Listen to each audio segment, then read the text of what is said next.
Project 2010 was born, the idea came in the late 90s with our missionary John Glass, who is ministering in the city of Geneva, where he was born. That's a whole interesting story. Always wanted to preach where Calvin preached, and that's Geneva.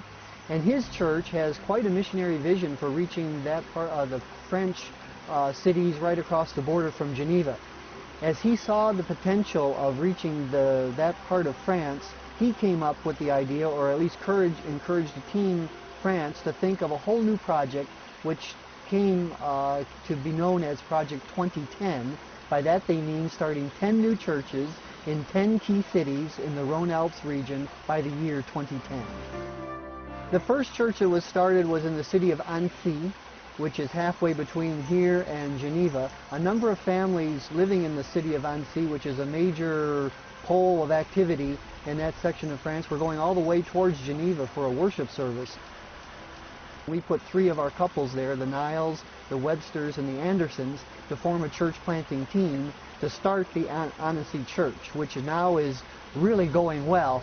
They have well over 100 people attending at their services. They've just acquired a new facility, which they're renovating. It's very well located in town, and that church is going very well. While this was going on, we learned that the church in Albertville, under French leadership, had the vision of starting 3 daughter churches in the surrounding areas.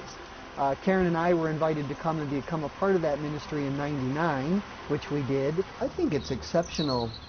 We're working with a church, the Albertville Church, that has the desire to start 3 daughter churches.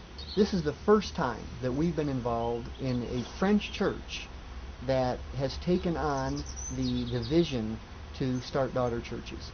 Too often it's the missionary coming and trying to get the church on board with this vision of needing to start daughter works, with all that goes with it, the finances and the dedication and the sacrifices involved. And yet at the Albertville Church, the vision is there. It's their vision.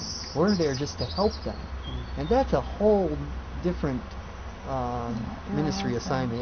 It's really been fun to be a part of that, because we do not have to instill the vision. We're there to help them fulfill the vision. And it's my prayer that the Albertville Church can become an example to churches throughout France. And now we're seeing those 3 churches actually come into being. Bourg-Saint-Maurice is an established church, small, but it's at least started, so that's church number 2. My passion is basically to meet people in the street, meet people where they are, go to where they are. I like going to cafes, I like going to the hospital, going to the retirement homes. I like going to where people are and trying to strike up a conversation with them on spiritual things. And it's not always easy, but I find that sometimes people are willing to speak about spiritual things. But that's probably the one thing that I do without having to think about it. I really want people to know that Christ makes a difference in your life, in your 9-to-5 daily life, and here in France. And I think some of that comes out when I need to live my own life before my neighbors. And I've been greatly encouraged by other colleagues here on the mission field to really seek that. The work at Grésy, which is merged in with Bourgneuf, is now work number 3. Starting very soon, a work in Faverges-du-Sard with a 3rd branch work, which will soon be one of the 10 churches. I take care of the youth group at Albertville Church, because here it's not Albertville, it's Faverges and Dussart, and the vision our church has is to plant churches. And here we want to start a daughter church soon, because we meet here every Thursday, no, every Wednesday to have a study, a Bible study, and our group start to become bigger and bigger, and sometimes it's hard to fit in one room. So the vision is to plant a daughter church here, because between Annecy and Albertville there's no churches, and here it's the middle between Albertville and Annecy. And as a disciple of Christ, we want to do what God asks, like to make church. the people here, we can see a need and we really have to know Jesus. And also there is a big Muslim community in this area. They need to be reached also. The church in Geneva had already started a daughter church in the town of Annemasse, which is right at the French-Swiss border, had started a granddaughter church in the city of Bonneville. The Harrops and the Rolsons have been involved in starting that church. They're now having monthly worship services. I've just received a letter the other week that they want to go to full worship services every week beginning in September, so that'll be work number 5. We're halfway to our goal.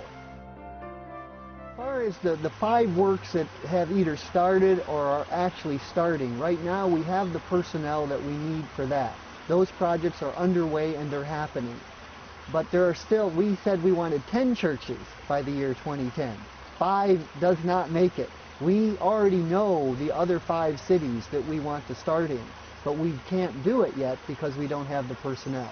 If somebody came to France or came up to me today as the ministry area leader and said, Paul, I want to start a church, be a part of Project 2010, where would I go?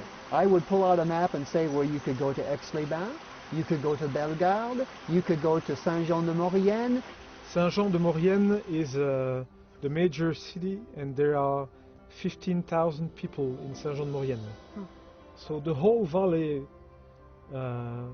must be around, I'd say, 30 or 40,000 people from Bourgneuf to the end of the Maurienne Valley.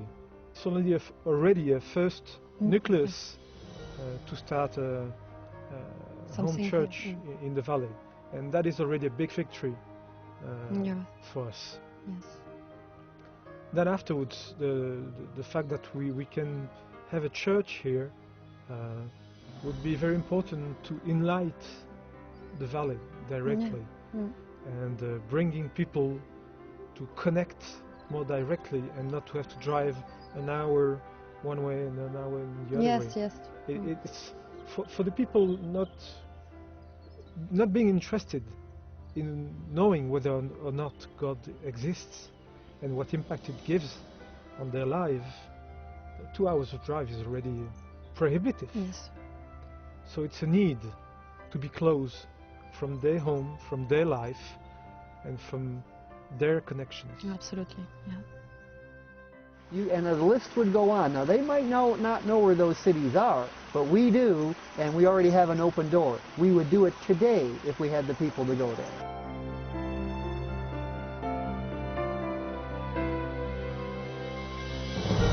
It takes time. You have to come for the long haul. This is not a country where we're going to come in with a team for 1 week and evangelize. We can get some work done in a week, yes, but it's the long haul.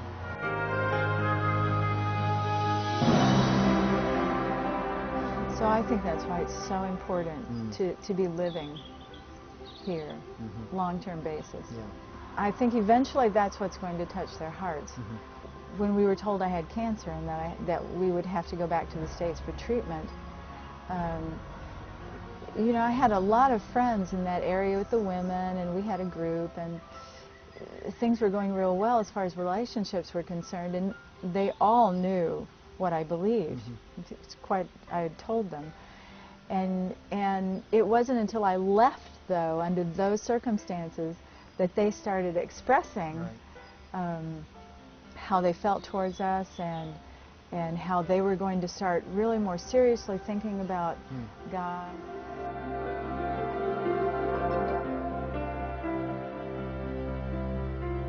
And yet, God is planting His church in France. We are witnesses of that. We have seen it happen. We're seeing it happening. And the French believers are beginning to catch the vision that, yes, we can reach our own people. And that's exciting.